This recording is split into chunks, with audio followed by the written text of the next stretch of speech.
नमस्कार दोस्तों, हमारे चैनल के अंदर आपका स्वागत है। दोस्तों, जब चंद्र ग्रहण आता है तो अपने साथ अनेक प्रकार की चीजें लेकर आता है।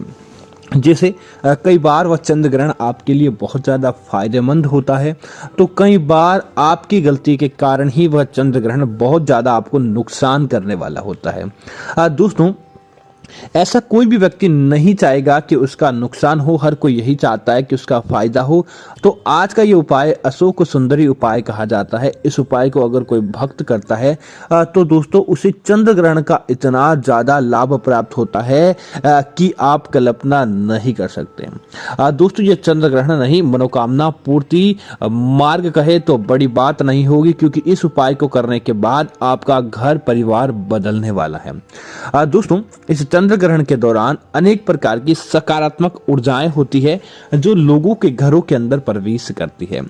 तब आप एक काम कीजिए कि अगर आप भगवान भोलेनाथ के भक्त हैं, भोलेनाथ की पूजा करना चाहते हैं, तब आप क्या करें, 7 बेलपत्र तोड़कर लेकर आ जाएं। दोस्तों, इस बात का ध्यान रखें, बेलपत्र को आपको डंडी के साथ ही तोड़ना है और तीनों पत्ते एक साथ में होने चाहिए। इस बात का जरूर ध्यान रखें। बेलपत्र के अंदर दोस्तों पत्थर तोड़ने की शक्ति होती है, अर्थात कि बेलपत्र कहीं पर भी नकारात्मकता होती है तो उस चीज को समाप्त करने की शक्ति रखता है। और सकारात्मकता, जो व्यक्ति बेलपत्र के स्पर्श के अंदर या बेलपत्र की परिधि के अंदर होता है, उसे सकारात्मकता प्राप्त होती है। तब आपको क्या करना है, इस चंद्र ग्रहण के दौरान 7 बेलपत्र के पत्ते तोड़ लें और एक लाल धागे की सहायता से उस 7 बेलपत्र को बांध देकर उसकी एक माला अर्थात की बंदरवार आपको बना देनी चाहिए। दोस्तों, प्रत्येक पत्ते पर आपको क्या करना है, बेलपत्र के जैसे 3 भाग रहते हैं, एक भाग पर दोस्तों आपको स्वास्तिक का निर्माण करना है, दूसरे भाग पर ओम लिखना है और तीसरे भाग पर आपको श्री लिखना है। दोस्तों, ऐसे करते हुए आप इसे चंदन की सहायता से लिखेंगे तो बहुत उत्तम रहता है, क्योंकि चंदन भगवान भोलेनाथ का प्रतीक होता है। और दोस्तों, भोलेनाथ इस संसार की समस्त घटनाओं पर विजय प्राप्त करने वाले माने जाते हैं। तब आप इसे ऐसा कर लें और चंद्र ग्रहण का सूतक या चंद्र ग्रहण से पहले आप इसे अपने घर के मुख्य द्वार पर इसे बंदरवार के रूप में आप लगा लें। दोस्तों, बस मात्र ऐसा कर लेते हैं तो दोस्तों आपके जीवन की जो तमाम मुश्किलें होती है वह आपको प्रभावित नहीं कर पाती।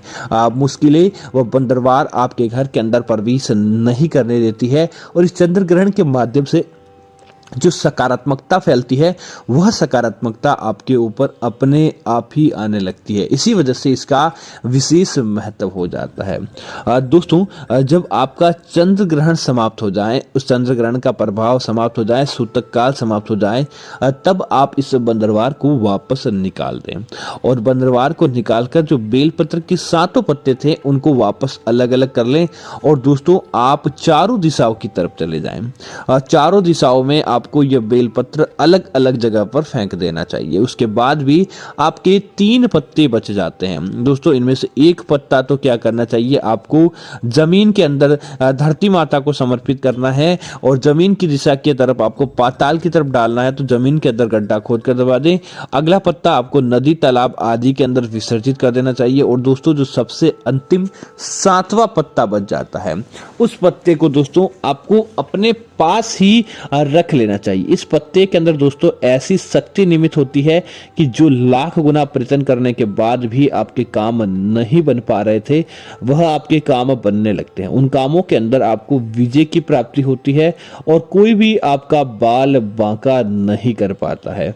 इतना प्रभावशाली यह उपाय होता है। आप इस उपाय को करके देखिए, निश्चित तौर पर आपको फायदा होगा। दोस्तों, इसी के साथ ही आपको क्या करना चाहिए, चंद्र ग्रहण के तुरंत बाद आपको भगवान शिव के निमित्त आपको एक लोटे के अंदर जल भरना चाहिए और एक दीपक जलाना चाहिए। और उसके बाद उस जल को आपको आपके आसपास कोई शिवालय है तो वहां पर, अन्यथा किसी पीपल या बेल पत्र के नीचे आपको अगर इसे डाल देते हैं तो दोस्तों आपके जीवन के बुरे प्रभाव समाप्त हो जाते हैं, आपके दुख दारुण्य समाप्त हो जाते हैं और आपको आपके हर काम के अंदर विजय की प्राप्ति होती है। चंद्र ग्रहण के तुरंत बाद भगवान भोलेनाथ को जो कोई भक्त याद करता है उसके उनके जीवन की तमाम मुश्किलें दोस्तों भोलेनाथ ही दूर करते हैं और उनको किसी भी प्रकार का नुकसान नहीं करने देते हैं। तो उम्मीद है जानकारी आपको अच्छी लगी होगी। ऐसी अन्य जानकारी देखने के लिए आप हमारे चैनल को सब्सक्राइब करें और साथ ही साथ वीडियो को लाइक और शेयर करना ना भूलें ताकि ऐसी जानकारी आपको मिलती रहेगी। धन्यवाद मित्रों। जय श्री राम मित्रों।